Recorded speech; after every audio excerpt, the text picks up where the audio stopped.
We are here at the GBC layout at BrickFair Virginia 2016. The old standby, Tom Atkinson, is going to walk us through this layout and give us a taste for what these modules are like and who's contributed and all the other good stuff we want to know. Tom, before we get started, anything to know about the layout this year? It's been a hectic layout. We have a lot of new builders, a lot of new designs, a lot of problems the first couple hours, many issues.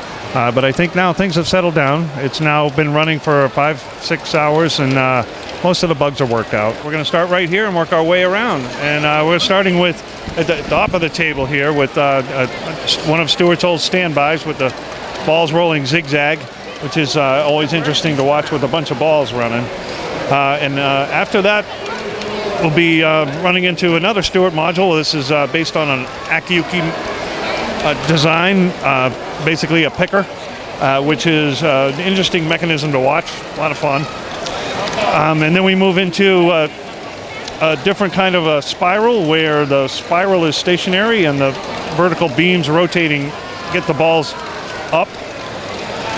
So this is Stuart's rendition of that. Very cool. Now, are these new modules for Stuart? This particular one is the picker has been around for a while, but this is a new module. From there we go into the simple up and down black module we've seen 100 times, so I need to watch that one. And we go into the dumper, which is of course about to jam, but now it's going to work. There we go. Doing it for the camera, that's what it's doing. That's right. Well, you know, it does it. When I walk away, my modules break. When the camera's on the modules, they get shy. You know how it is. So, and then we're most of these modules have been seen before. But now describe the process of putting together these modules. Even if they've made it to several shows, it's not really like that's a factor because invariably they all go together in different ways. Is that kind of a correct statement, or do you sort of have like pre-configured patterns?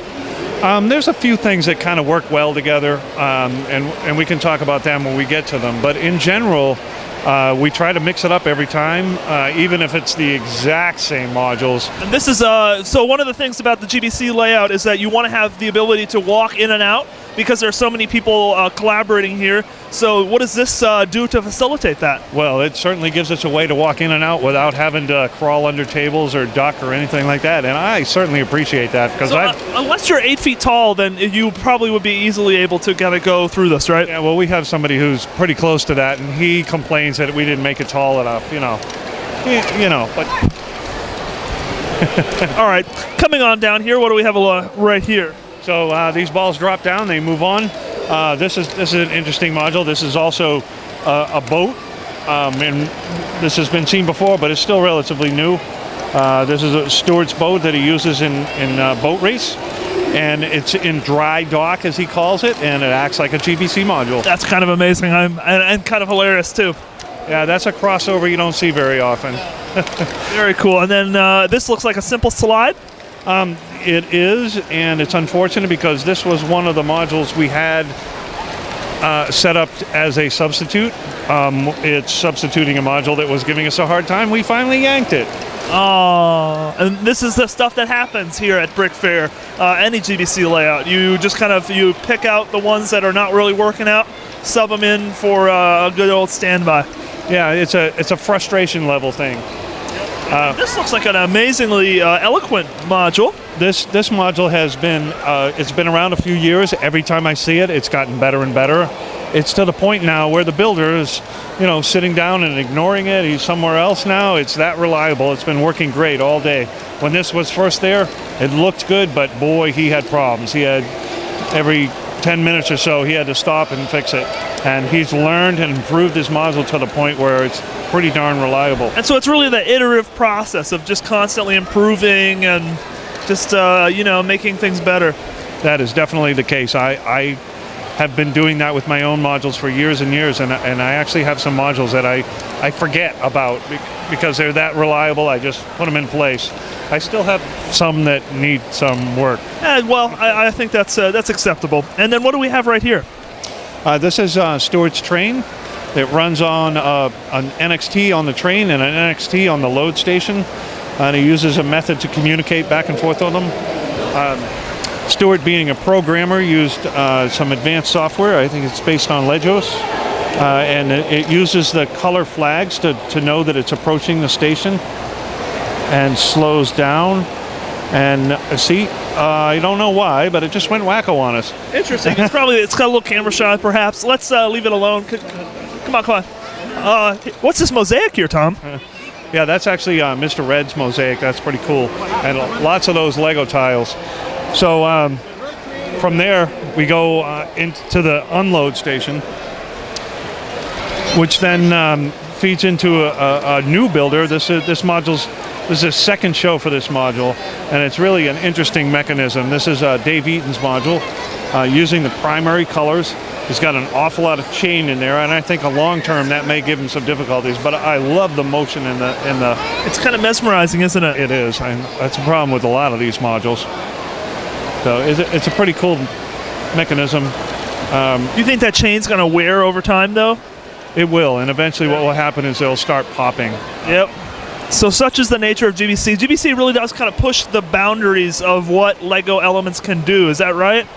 We go beyond the boundaries of what they designed them to do. Yep. We try to keep the real wear parts, at least so we get as much mileage out of them as we can.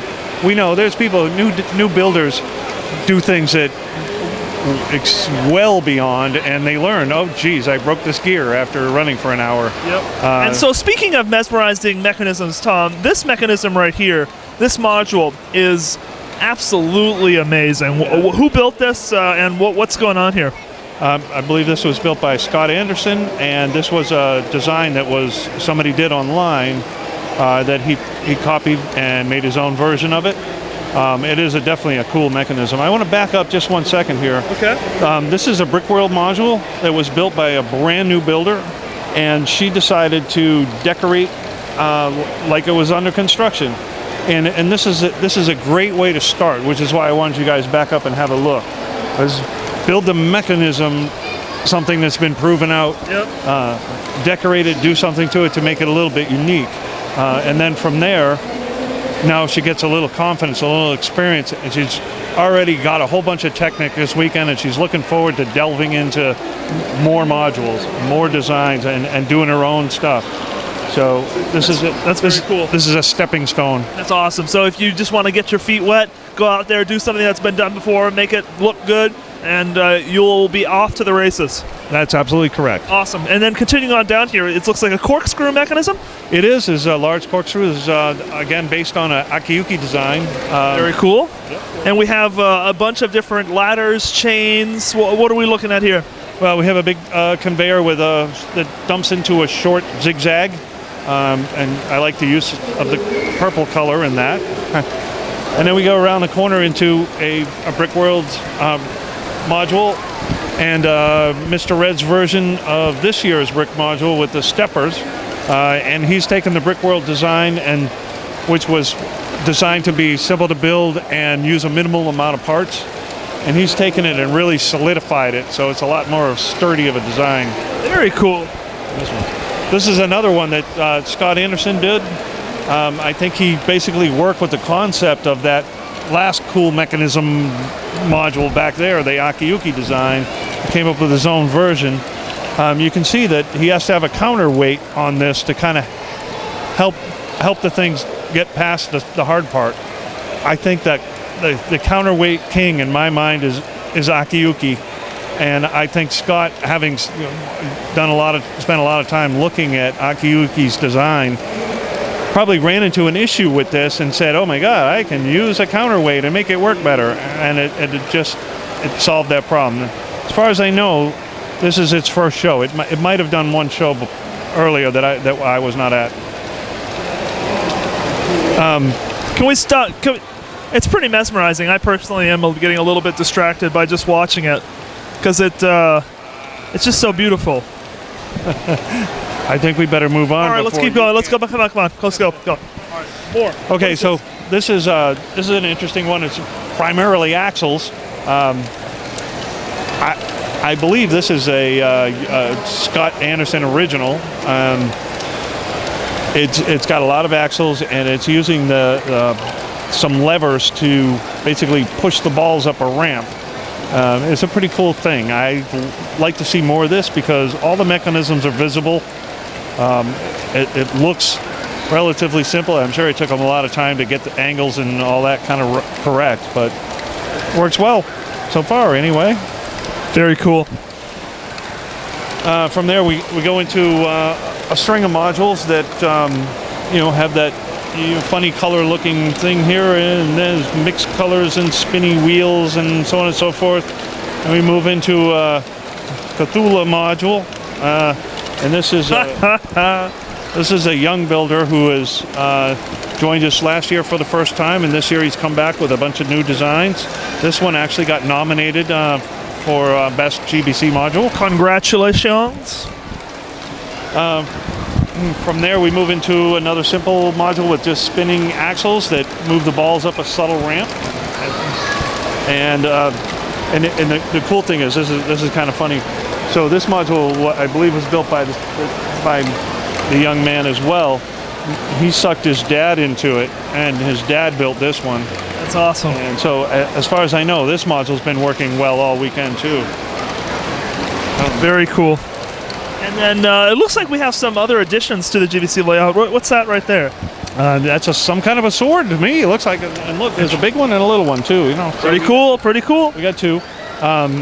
This is all done by that young builder who joined us for the first time last year. Very nice. And this is lots of tires I see here. Yeah, the tires kind of keep the links going in the direction they need to. That backwards curve is definitely a challenge to do with these links, and all the tires are just keeping them in the right place. This module's been working well. Initially it had some issues where it was peeling off all the red pins, but I seem to get that straightened out. Very cool. And they drop down all the zigzag old track pieces, and on to my favorite statement, the next module. Oh, that's a great statement. We probably are not hearing enough of that here at the tour of the GBC layout. Really, because I think most of the viewers would say they've heard that term plenty enough. And on to the next module, Tom. What are we looking at here? This is also a mesmerizing module. This is also based on an Akiyuki design. It's a basic cup to cup, and the mechanism is really neat. It just looks like they're daintily passing balls from one to the next, one cup to the next. A lot of balls. A lot of balls. And I know for sure that this is to get the rotation and the right amount of movement is very precise on this module. It has to be just right. A little bit of slippage, a little bit off, it won't work. So this is again a Scott Anderson module. He's really got this one working very well. And from there, we go across my great bridge contraption, which has been seen several times before. One of those bridge modules. One of those bridge modules. This allows us to get in and out. Now this one requires that you actually stop and raise it, right?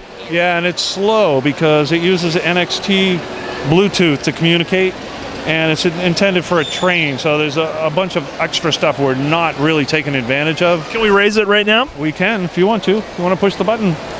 And so what happens is, the first thing that happens is these red things come out on both ends to tell the train to stop so that they won't go off the bridge, and then the bridge goes up. That's kind of amazing. Yeah, it's fun and it's useful, and it also drops balls. Lost a few, but now you can walk out. You can walk back in. I'm gonna take the bridge up on its offer. Out in front of the table here for a moment. And so, Tom, what are we looking at here? Okay, after the bridge, we go into a new module, and this is again made by a young man. Hang on one sec. Just preventing a disaster. This is made by a young man who's joined us for several years now. This is one of his latest modules. It's kind of unique in that it's got two sets of treads feeding balls up when it works. As you saw, it was kind of not feeding the balls in correctly. I think other than the fact that it has to be poked every once in a while, it's been doing okay. What are we taking a look at here? This is it's based on a harmonic drive, and the balls are scooped up and around, and it's a very kind of an interesting, mesmerizing kind of effect. It too, new module by a young builder, and was nominated for possibility of winning an award. You built this? What's your name? I'm Zach Pavis. So how was it building a GBC module? It was interesting. I've been building for a while now, a couple of years, and I was really happy with how this turned out. It's very reliable, and I'm glad I was able to get such an interesting motion going. There are actually only 3 moving parts. It's a very simple machine. Very cool. Thank you for sharing. Thank you. All right, Tom, what else are we going to take a look at? Okay, then we move on to a Thomas Mueller module, and usually when we say Thomas Mueller module, we have to back up 48 feet to get the whole thing in the screen. But this is his blue transparent module that he brought from California. Usually it's a challenge. Yeah, we all, yep. Yeah, we'll give Tom a hard time later. From there, we move into a big ramp and a bunch of these quarter rounds that make a clickety-click sound as the balls travel down them. And this has been a very effective module. This is another one by Scott Anderson. Sounds like a rain stick. It does. Sounds like a rain stick. I like that. I don't remember that term. Cool. From there, we got into based on a Brick World design. This is by Casey Ross. She made a snail. That's what she does, is snails. So of course that is all Casey Ross does, is snails. Snails, one way or another. From here we move into, this is interesting because it uses simple conveyor, but it's a ski jump. And the balls really do take a jump. It's interesting to watch. And this module is well lit by third-party lighted products. So even in World of Lights, this thing could be run and you can see the motion of it. Super slick, super slick. From that, we move into yet another new builder's module that has an interesting design. I've seen roughly similar types of things, but I've never seen one this compact that does this kind of one lift at a time, one side lifting at a time to work the balls up to the top. It's been working very well. When he first showed up a couple days ago, he had a couple issues, but he made some tweaks. It's working fine now. It's a ridiculous mechanism. So from there, we move into a couple of pumps and then another Brick World conveyor. And onto, this is a very young man's module. I think he's 10. He showed up with this, walked in all by himself. Here's my module, and I worked with him a little bit, and because he had an issue with the balls backing up in the input. Yep. And I kind of gave him an idea for how to do an agitator, and he ran with it and just kept coming to me for parts, and we've had to pull it out and fix it a couple of times, but I think it's working pretty solid right now, and he's pretty proud of himself. 10 years old. That's awesome. Good stuff, man. Yeah, Keep coming. I expect great things out of him in next year. I know, right? They're starting pretty good. That's awesome. All right, what are we looking at now? Okay, so from here we move into, we got a conveyor and a Brick World conveyor that goes into another one of those simple modules with rotating axles, which dumps into a little tiny one. And then this white module here, this is a Stewart module. This is a new one from Stewart, and it serves a great purpose because the input can hold a lot of balls, and it puts the balls out one at a time. And that becomes very useful when we're having problems upstream or downstream from it. Very cool. And then moving on down here. Now, I think we're just going to have to skip right over Ben's module. We're having a GBC difficulty. GBC is a lot like Amtrak, right? If something in New York happens or a pedestrian is killed somewhere in South Carolina, when the train gets to Penn Station, it's like 2 or 3 hours behind. Things happen, right? Yes. Yeah, but you're not going to make me late to my business meeting, so I don't really care. Thank you. But wonderful work. Good to see you here. Yep, Thank you. thanks. Thank you.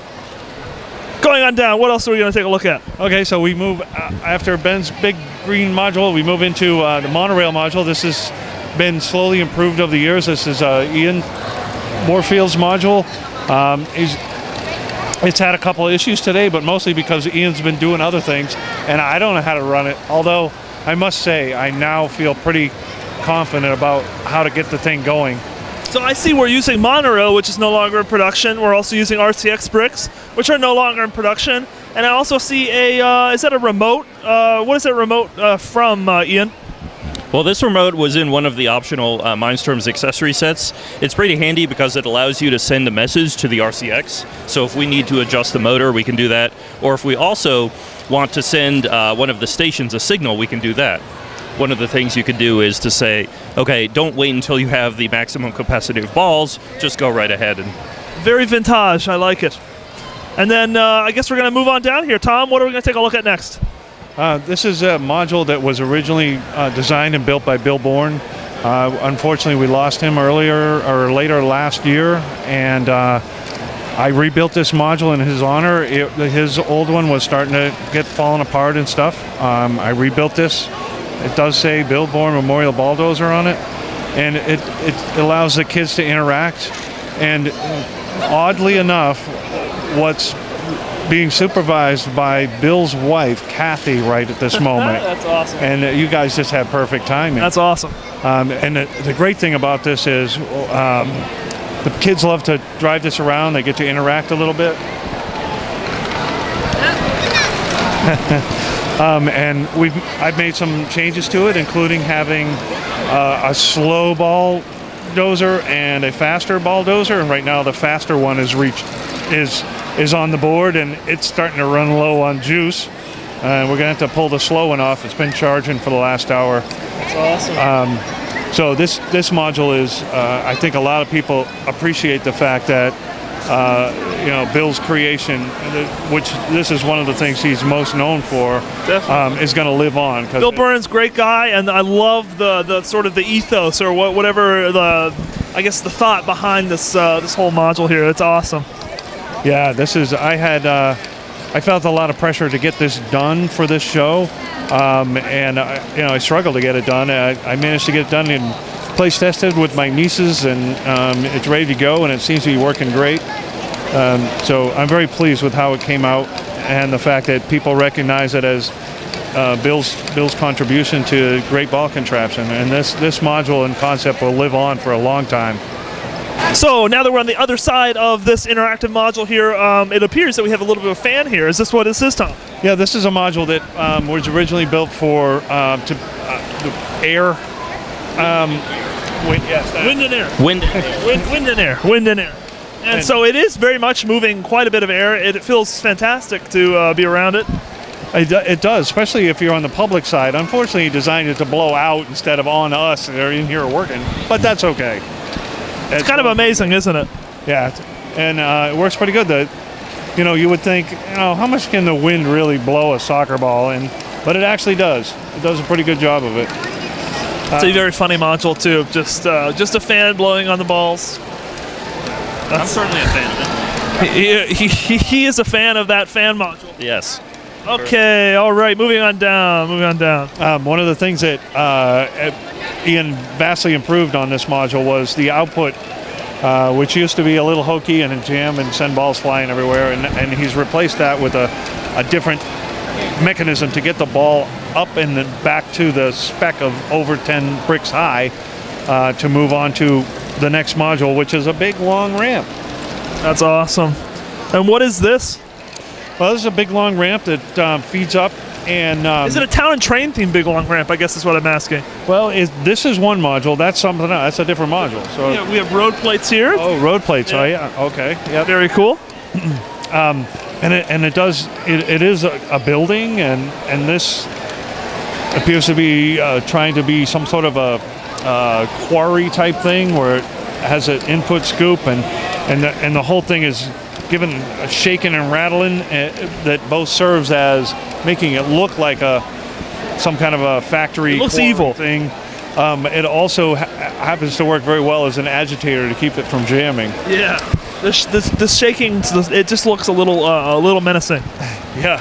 Very cool. And then this is a cool, it looks like just a 9-volt motor kind of pushing balls around the track. Is that all that's going on here? That's pretty much it. The builder, there's a new builder, built this to push the balls around the track. When he first showed up with it, he had a couple issues with some derailing and so on and so forth, and that just like that. And I think with some changes, he's reduced the amount of that, and this seems to be working pretty well. It's an interesting dilemma you face, right? So you have to almost like the opening has to be big enough that you can let the balls down, but there still needs to be a connection on the track. Right. So what's going on? What's going on here? That was the most difficult part to work out because they couldn't have a regular train track there. It just glides over those well enough, but when it's pushing balls up, it will slow down the larger the load it has, so it has enough time to drop them through. And if it has a smaller load, then it'll just take less time to drop them through. Very cool. Do you have any planned improvements for this if you're going to bring it to future shows? I plan on bringing it to the future, and any improvements will be to make it more stable and less likely to derail. Very good improvements indeed. Thank you for sharing. Thank you. Awesome. Tom, what are we going to take a look at next? Well, from there we go on to one of my old standbys, a flipper, and it was mostly put there to get the right length.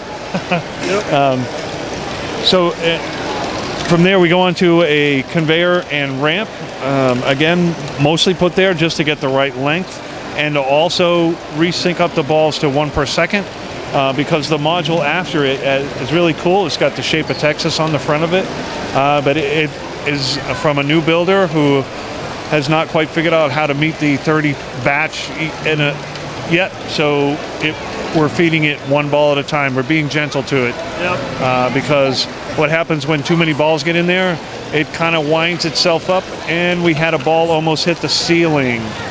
Oh, seriously? Yeah. Oh, that is kind of amazing. Yeah. So it just went like boom and then hit the ceiling. That's kind of cool. It would catch and just bend, boom. And so that's one of the central tenets here of GBC is that your models have to be all kind of interoperable, interchangeable. Like the inputs and the outputs have to line up, and that batch rate. It's so what is it? It's supposed to be able to receive 30 at once. Yes, that is probably the one part of the spec that people fail out the most, because handling a batch of 30 at once is, I think, a little bit beyond what most people expect it to be. Very cool. And then moving on downtown. After the Texas module, we move into a module which is basically a popcorn machine. It's got the bucket of popcorn in there, and looks like the balls go through the bucket and into the popcorn thing. It's just very colorful design. I believe this module is also nominated for Best Module.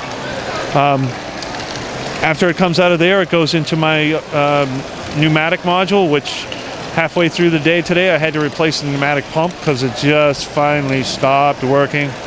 And after I replaced the pump, the thing's got new life, and it's ready to go, and it's moving and all active. And I had to slow it down. Very cool, very cool. Wonderful module there, Tom. What are we going to take a look at next? The next thing is this is a relatively new module. It's got a ramp that brings it up, and then kind of a plinko thing that down the front of it, where the balls go down and make decisions as to which hole to drop into, and if they make it all the way down the bottom, they go through a basket. This module worked pretty well. Had an issue where we had to add a few parts to kind of keep this one thing ramp tilted just slightly, because the balls were backing up and causing a jam, and another one of those launch the ball everywhere deals. After that, we move into a short little filler gray module that feeds into Mr. Red's series of Brick World modules. What do we have here, Tom? This is a GBC card that there's a bunch of them printed up by the Sweets, who are not at this event, but actually that's the one by Brian Alano, never mind. But this is a card. We have a different card now that the Sweets have printed out. I don't have one on me. To refer people to greatballcontraption.com. Very cool. Just to give people a place to go. And here's one module. So there's a wheel here that has a ramp coming down. It's adjustable, and that feeds into. If you remember, this should look familiar. We had another module just like this on the other side, and we find this is a very useful module to put in various places around the loop, because it can hold a lot of balls, and it will put them out at 1 per second, and that can be a useful thing to retime the balls. Yep. From here, we go into a section that we experimented with this at Brick World Chicago. We just had one ball that one table that we lowered. Yeah, it was smaller than this, right? Yes, it was one. So the kids could get down and really get their faces in there, and get see how the mechanisms work. From there, we decided, what a huge success! We got to do bigger. So we now have 2 tables lowered. This has led to a few issues. It takes a lot of eyes to keep things working when you have lots of extra fingers poking. Yep. But it's kind of cool because, I mean, you do see we have quite a captive audience here, sort of enjoying the ball contraption. Some very cute kids here. What's been kind of the patterns you've observed so far today with the people being able to kind of see GBC at such a interesting, intimate kind of vantage point, I suppose? Well, there's 2 things I'd like to say about this. One, it's required beyond the normal amount of maintenance. Yeah. Just because things get poked and pushed and shoved and misaligned, and that's just leads to problems. But generally, we put down there modules that were fairly reliable to start with, and the idea behind this whole thing is it's the inclusivity project. It's people who have problems seeing, hearing, whatever your issue may be. We want to include you in LEGO, and this was Mr. Red's, Bill Anjo's concept. And I think as far as GBC goes, this is something that we'll probably do a lot of going forward, because the kids get to really get their faces in there and see how things work. I'm probably going to lose more balls than normal because of this, but it's LEGO, it's fun. We're doing this for the public and the people. I mean, you look at these little kids, and most of them, the ones that are really enjoying this, can't see very well on the 29-inch tall tables. The fact that we've lowered it to less than a foot really makes a big difference. Very cool, Tom. And all the modules here, like, we're very familiar with your Ferris wheel module, I suppose? Yes, most of these modules you've seen before. There's a ramp feeding the wave that Mr. Red's finally got improved to the point where it's working pretty well. Yep. We have my Ferris wheel. We have my perpetual prototyped little hopper. Corkscrew. We have the corkscrew. We have a Brick World ramp module feeding into. This is an interesting one. This is a binary counter. Yep, built by Randall, and he had this last year. He made some improvements on it. It's now working pretty good today, and the kids have been poking at it, and it's still working. Which is a good thing. That's a good thing. Very cool. Well, Tom, I think that pretty much takes us to the. We have 2 modules here, but that's pretty much the whole layout here. So a very cool layout, and we're gonna get a look from the other end of the table right now. So Tom, what are these 2 modules here to finish this out? The last 2 modules we have here is a pusher module, one that pushes the balls along, and then there's we have a big conveyor that was specially designed to bring the balls back up out of the lowered table section. So if you're going to take them down, everything that goes down must come up, and that law is valid for GBC as it is for gravity. Right, and gravity's easy. You just let go of the ball, but you got to fight gravity. But here you have to carry a ball several feet up into the air and then onto a surface. So very cool. It worked very well. Well, Tom, you have one more thing to share with us, don't you? I do.